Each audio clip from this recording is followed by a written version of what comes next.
Well, hello, and welcome to the channel. It's Michelle and a movie. Hi, I am Michelle, your host, and we have a great movie review for you this weekend.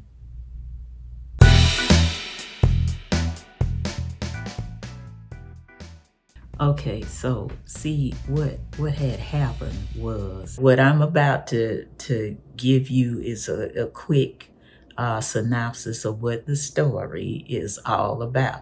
The story is about a group of farm animals who overthrow their human farmer, Mr. Jones, in a revolution. They say, I'm tired of this and we ain't taking it no more. And so they overthrow Farmer Jones. And by the way, Farmer Jones has not been the nicest farmer to these animals. He comes and be dead drunk, come home and take it out on them because, well, economically, things are not exactly going well for him on this farm. And, it's all his fault, but he takes it out on the animals. And that's why the animals said, we ain't taking this no more. And they get a revolution and they run Mr. Farmer Jones off his own farm. Okay. In the process of this revolution, there's a dissension in the ranks. And first of all, the masterminds behind this revolution is supposed to be in the pig section. So the pigs was the one that was running things. And so there's one pig in particular named Napoleon. Well, there's two pigs in particular named Napoleon, and the other one was named Snowball. Napoleon, his colors even in the film was like a dark gray, and Snowball was white. But now between the two, Napoleon was the one that was dealing underhandedly from the start, and Snowball was more of the pig that really believed in the equality amongst all of the animals. No animal was to be raised above the other. And Snowball really put forth the effort. He wanted to educate all the other animals.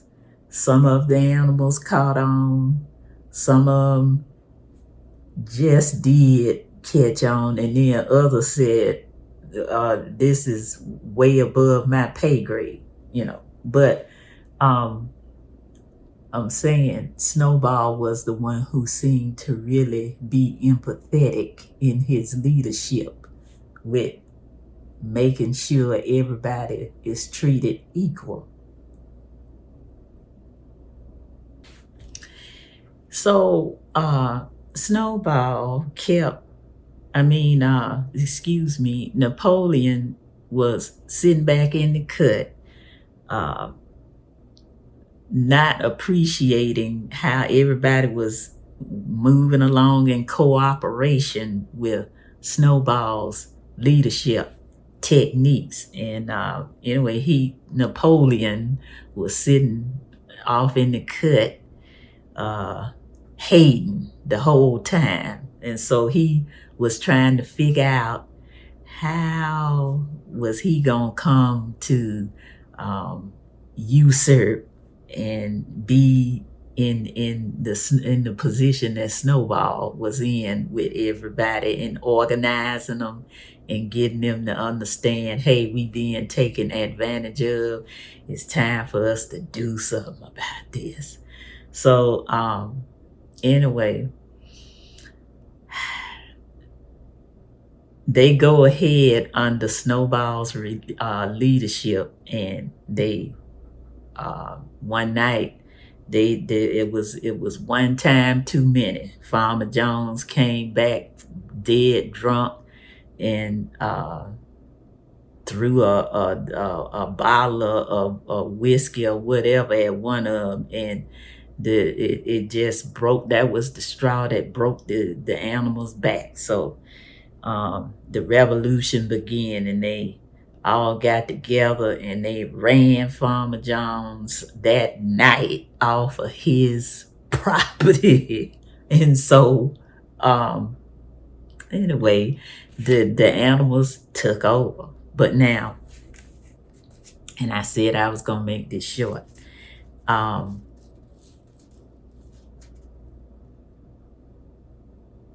Napoleon didn't like the way the Snowball was running things. So he had to he had to figure out a way to get rid of Snowball so he could introduce his own agenda as leader over Animal Farm. And so, by the way, they had the Snowball had come up with some bylaws for all the animals to look upon and remember that, they are all equal. And in the, cartoon, they tell you 4 legs is good and 2 legs is bad. So they were saying animal is good and the 2 legs, which would be humans, is bad. So I'm gonna go ahead and I'm gonna say this with Napoleon. After they did the revolution, Farmer Jones had went into the city and he called himself gonna get some of his boys and come back and get control of these animals because they was completely out of control. And there was, gunfire, and a few casualties did happen amongst the animals. And it was a litter of puppies. They mama got killed.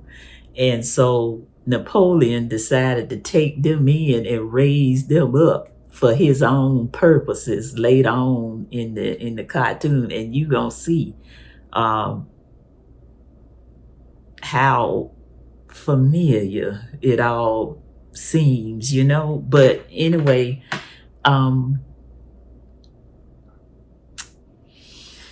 Napoleon somehow rises to power, and him and the other pigs, and I'm keeping this in context. The pigs amongst the animals in Animal Farm, they the elite group, okay, and Napoleon is the lead. So Napoleon starts seeing to it that the pigs are established higher than the rest of the farm animals, which went against their motto is that all animals are equal, but some are more equal than others. Okay, I'm gonna stop it right there. And I want to say my quick commentary. It is amazing how this, and I'm gonna call it what it is. It really is a masterpiece. It's amazing how it parallels right now. You say what you want to say. You think what you want to think. But Animal Farm is totally relevant today in 2026. It's a little bit so relevant that it is scary. And it's amazing how someone can write a story way back in 1945, and this is, if we round it up to just 2025, the story, Animal Farm, in and of itself is what?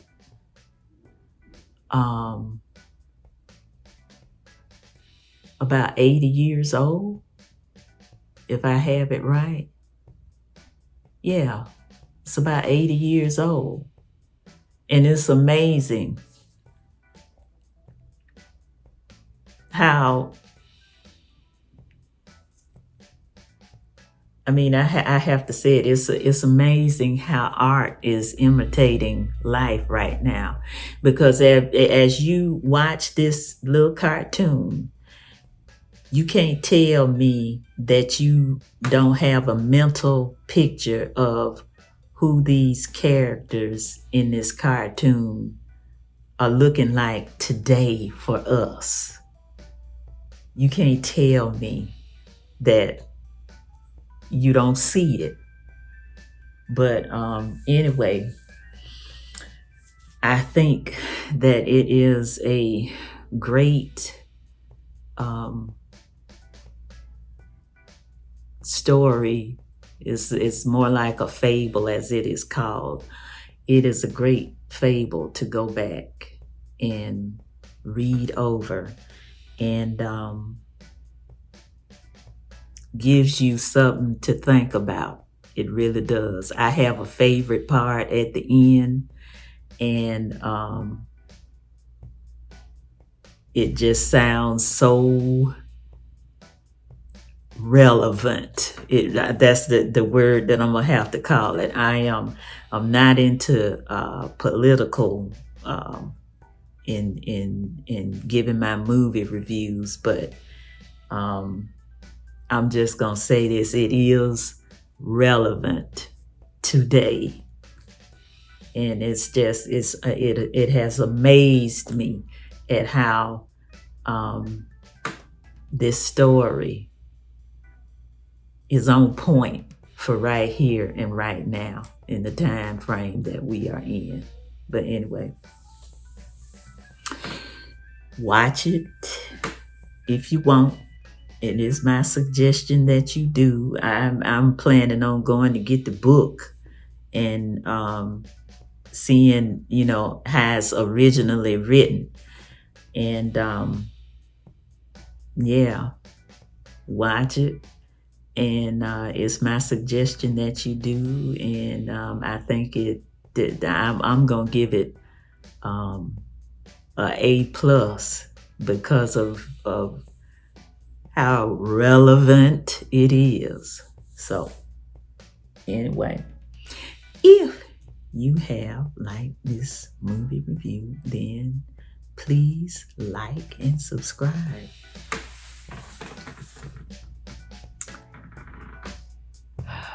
And I will see you at the next It's Michelle and a Movie Review.